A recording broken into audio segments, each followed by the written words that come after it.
Assalomu alaykum qadrli futbol sehri ixlosmandlari. Mundial boshlanishiga ham oz fursatlar qolmoqda. Hurmatli futbol muxlislari, Jahon chempionati 2026-yil A guruhidan o'rin olgan jamoalar haqida qisqacha ma'lumotlar bilan tanishtirib o'tamiz.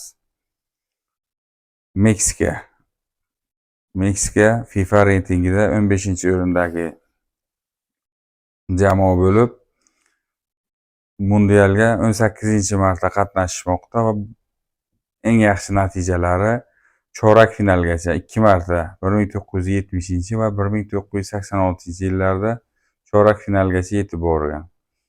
Janubiy Koreya FIFA reytingida 25-o'rindagi jamoa bo'lib, ularning 12-marta jahon chempionatida qatnashishlari.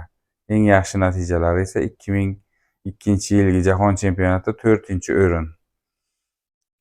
Chexiya FIFA reytingida 41-o'rindagi jamoa bo'lib, 10-marta mundialda ishtirok etmoqda. Janubiy Afrika FIFA reytingida 60-o'rindagi jamoa, jahon chempionatida 4-ishtiroki.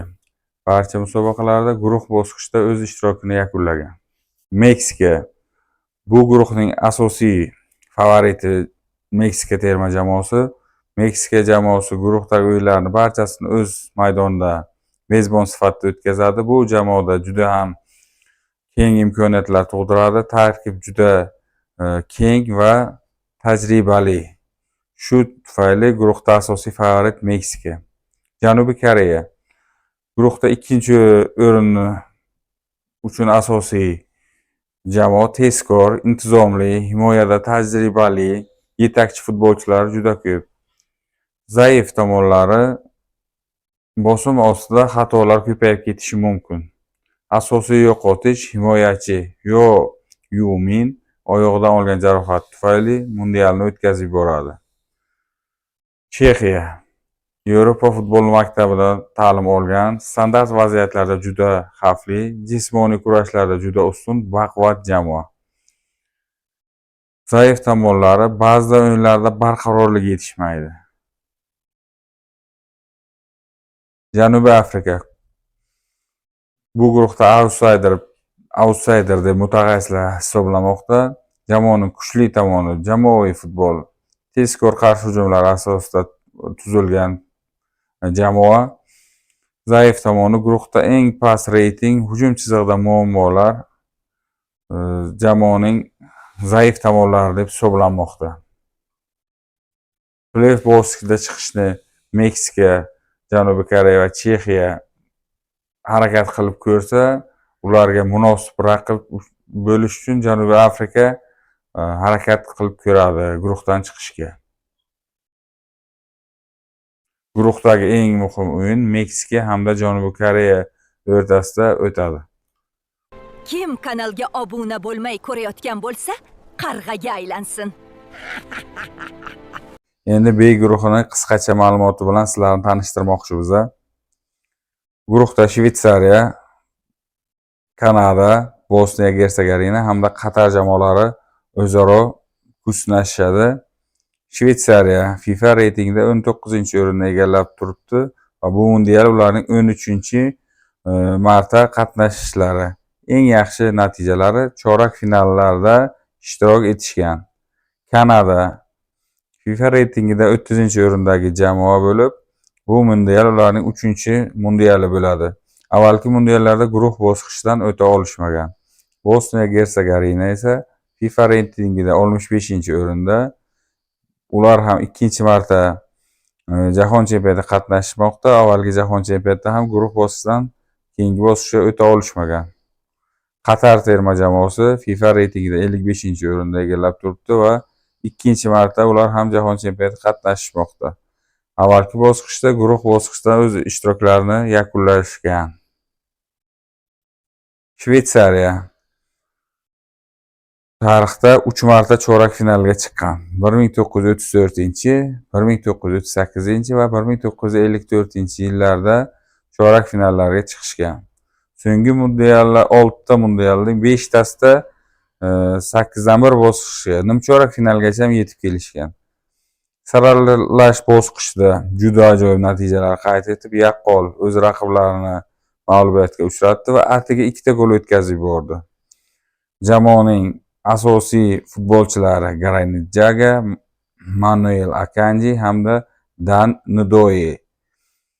Kuchli tomonlari guruhda eng tajribali jamoa, himoyada juda mustahkam, katta turnirlar tajribasida juda yuqori jamoa.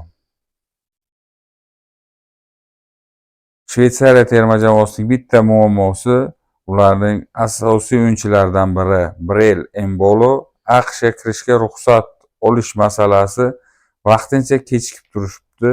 Bu hujum chizig'ida sezilarli yo'qotish bo'lishi mumkin. Kanada o'z tarixida 1986 hamda 2022 yillarda mundiallarda qatnashgan. Hozirgi holati hali biror marta guruhdan chiqa olmagan.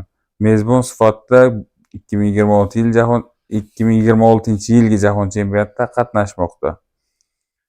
Jamoaning asosiy o'yinchilari Bavariyada to'p suradigan Alfonso Davies, himoyada ham yarim himoyada ham bemalol o'ynay oladi, hamda Juventus hujumchisi Jonathan David.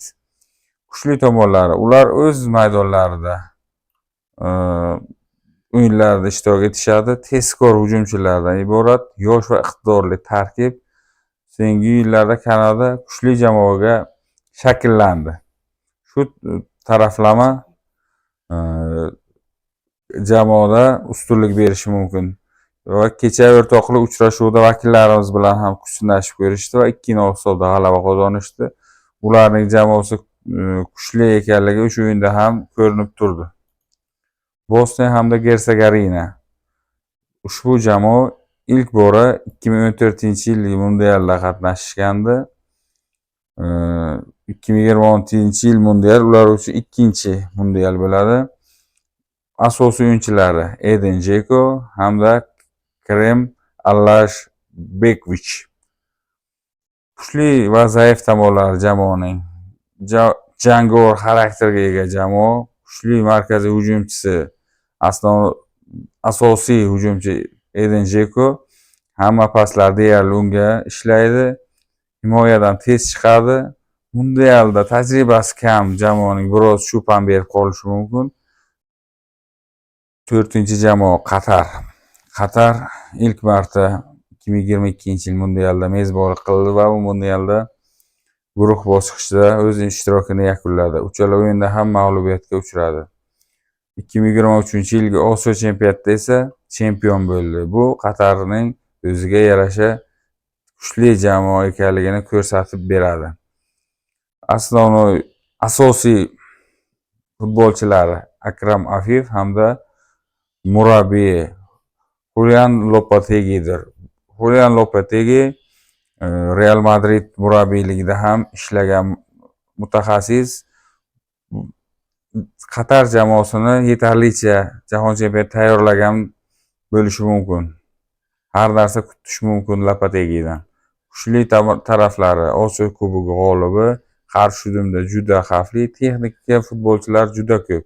Kuchli va zaif tomonlari. Kuchli taraflari jamoa 2023-yilgi Osiyo Kubogi g'olibi, qarshi hujumlarda juda tez, texnika futbolchilari juda ko'p.